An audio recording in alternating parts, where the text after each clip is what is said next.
The quiet confidence of true leaders. John C. Maxwell. From the moment a new venture begins, the world looks for bold voices and grand gestures. Yet, the most enduring leaders often speak softly. Imagine a founder named Elena, pacing the polished floors of her burgeoning tech startup. Her team stirs with energy and ideas, but uncertainty flickers in their eyes. He inherited legacy practices and a team loyal to his father's old-school methods. Rumors swirled. Could the new leader embrace innovation without breaking tradition? He stood at an industry conference watching competitors unveil flashy prototypes. When his turn came, he approached the stage unhurriedly, placed a single slide on the screen, a concise diagram of his modular battery system, smiled, and spoke. The board clamored for immediate, bold reassurances. Zoe convened a company-wide town hall. She acknowledged the breach with regret, outlined the steps taken, and then said she could have hired a bombastic sales team. Instead, she spent a week in silence retreat with her co-founders, journaling ambitions and fears. When Ben, a biotech founder, faced regulatory hurdles, he didn't issue a press release. He gathered his researchers in the lab lounge, brewed coffee, and said, "Let's talk about what we've learned." By framing setbacks as discoveries, his quiet assurance kept the team motivated through long nights. Instead, she trekked to remote villages, joined farmers in their fields, and listened to their rhythms.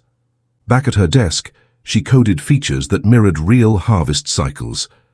Her platform flourished because it sprang from genuine understanding. Her leadership was neither loud nor detached, but rooted in the soil of collaboration. Later, when approval finally came, their celebration was heartfelt, not staged, a testimony to leadership that prefers substance over spectacle. At a global summit, Omar stood against CEOs delivering motivational soundbites. He returned to the olive groves of his family farm and drank tea with his grandfather. From those conversations, he reignited his mission, to honor ancestral flavors through smart packaging. That quiet reconnection steadied him through lean months and inspired a new product line that revived his brand. He spoke quietly about ethical sourcing, showing a single photo of a farmer and his family. His words were few, but rich with detail. They speak with measured calm when the world clamors for volume. As you step into your next venture or guide your current one forward, remember John C. Maxwell's insight. True leadership is born in quiet confidence, and from that calm center, you can change the world. It doesn't demand silence but chooses words that matter. It doesn't reject ambition, but channels it with poise. Begin by listening deeply to your team, your customers, and yourself. Frame setbacks as insights rather than failures. Speak with humility, even as you own your vision.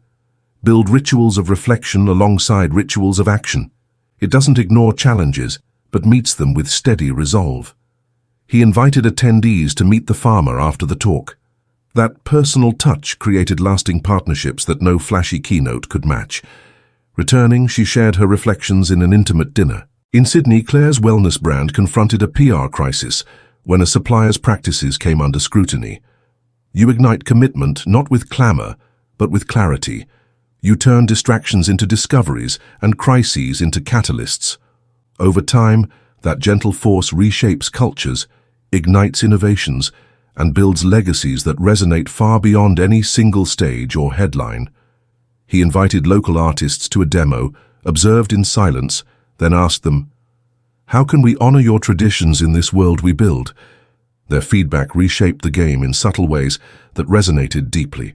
Kenji's willingness to listen, not lecture, conveyed his quiet assurance that together they could innovate. Rather than issue a defensive statement, Claire released a humble apology and outlined the audit process she commissioned. She updated stakeholders weekly with short factual notes. She posed a single question: what keeps our community up at night? The answers about unemployment, inflation, mobile access became the blueprint for her platform. She didn't command solutions, she guided inquiry. Her soft leadership let ideas breathe and flourish. Her quiet consistency rebuilt trust faster than any media campaign. She walked through favelas, not as a spectacle but as a participant in daily life, She asked families how they managed loans and what fears kept them awake. In turn, she answered their questions about interest rates and repayment schedules in simple, honest terms. She never boasted of her degrees. Instead, she conveyed confidence through clarity. Her approach demystified finance, empowered entrepreneurs in the community, and sparked a wave of small businesses. That vulnerability invited others to voice their uncertainties. Together, they crafted a growth strategy that balanced bold goals with measured capacity. A TEDx speaker urged him to craft a viral origin story. He declined. On stage, he simply said, "I wanted less plastic in my lake." That unadorned line held more power than elaborate storytelling. Investors smiled. Partners nodded. His speech wasn't a spectacle, but a sincere reflection of purpose. From that point, his company scaled steadily, anchored by the same simple conviction. Their agency thrived on shared confidence, not empty bravado. "Here's what we commit to do next." Her voice was calm, her gaze steady. She didn't mask uncertainty but owned it. That transparency, delivered without drama, rekindled faith in the team and customers alike. In the aftermath, retention rose, proof that quiet honesty can be more powerful than grand promises. His voice was warm, his words deliberate. He invited questions, answered each with humility and precision, then exited without extended applause. Yet investors remembered the calm authority in his answers more than the showmanship around him. Marcus walked the warehouse floor each morning. He didn't bark orders. In a Mumbai collab, Shreya coached a cohort of social entrepreneurs. One participant, Ravi, faltered over fundraising strategies. Instead of prescribing a template, Shreya asked him to narrate his purpose. He faced a crossroads when funding dried up mid-project. Competitors pivoted hastily to trending niches. Lucas instead gathered his designers backstage at a local theater. Amid the scent of varnish and sawdust, he reminded them of their founding belief: to create work that stirred emotion. With that quiet affirmation, they restructured their pitch to patrons of the arts, not mass-market clients. The authenticity resonated, and new grants flowed in. She listened as he spoke of childhood summers cooking meals for neighbors. When his story unfolded, she gently suggested ways to translate his passion into a pitch that felt authentic. Ravi left with guidance born of genuine attention, not lectures. His confidence surged, and within weeks he closed a grant that matched his convictions. He knelt beside a loader struggling with a new scanning device and said, "Show me how it feels." By valuing on-the-ground expertise and sharing his quiet confidence, he guided gradual adoption of smarter workflows. Workers followed not out of fear or flattery, but from genuine respect. Instead of raising her voice, she pauses, meets each gaze, and says, "Tell me what you see." In that quiet invitation, she hands her team the confidence to speak truth. True leadership isn't proclaimed from a mountaintop. It's voiced in calm questions that empower others to climb. Eleanor's story begins in a cramped co-working space, where her first product prototype, an intuitive app for small retailers, hesitated between promise and peril. Investors questioned her projections. Advisors urged her to shout her vision louder.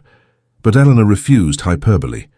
Instead, she invited each skeptic for coffee, listened to their doubts, and refined her pitch with their insights. Her roadmap spanned months of research and months more of outreach. When a major hotel group agreed to pilot her carbon reduction plan, she didn't launch with fanfare. She gathered her small team at sunrise on the beach, offered them fresh fruit, and simply said, "We're ready." That calm ceremony bonded her team beyond metrics. When challenges arrived, a supplier default, a sudden regulation change, Priya didn't panic. She convened her group under a tent of palms, flipped a whiteboard, and encouraged open dialogue. That steady presence steered them through storms with clarity. Her confidence never wavered, but her tone remained measured.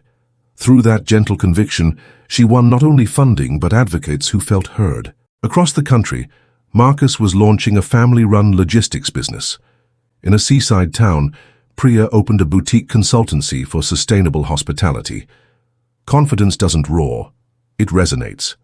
Think of Javier, a serial entrepreneur in renewable energy. True leaders cultivate listening as a virtue, not a formality. At a New York fintech startup, Zoe faced a crisis. A security breach threatened customer trust. Confidence anchored in values weathers unpredictability. In Berlin, Lucas led a design collective that fused technology and art. The most reserved leaders often confront self-doubt with introspection. Consider Nadia, who turned her social media following into a marketing agency. As her influence swelled, clients sought bigger campaigns. Every pause, every listening ear, and every steady answer builds a reservoir of trust. On the other side of the globe, in Sao Paulo, Mariana ran a microfinance initiative. Leading with quiet confidence means owning your roots.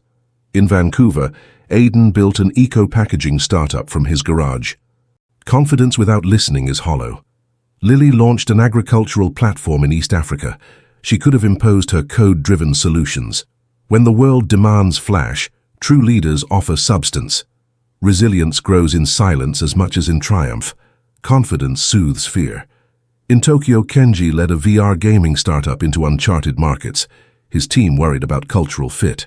At dawn in Cape Town, Ayanda convened her fintech think tank beneath jacaranda trees. Leadership anchored in purpose outlasts trends. When Paolo, an Italian food tech innovator, faced a downturn, he didn't chase fads. Throughout every setting, whether boardroom or field, true leaders wield confidence as a gentle force. They ask before they instruct. They listen before they decide. By weaving these stories, from Elena S. app launch to Paolo S. olive groves, we see that quiet confidence is both a practice and a presence. For entrepreneurs, small business owners, and investors, the lesson is clear: cultivate your own quiet confidence. When you lead with quiet confidence, you draw people toward a shared purpose. The journey of quiet leadership is not the flashiest path, but it is the most resilient.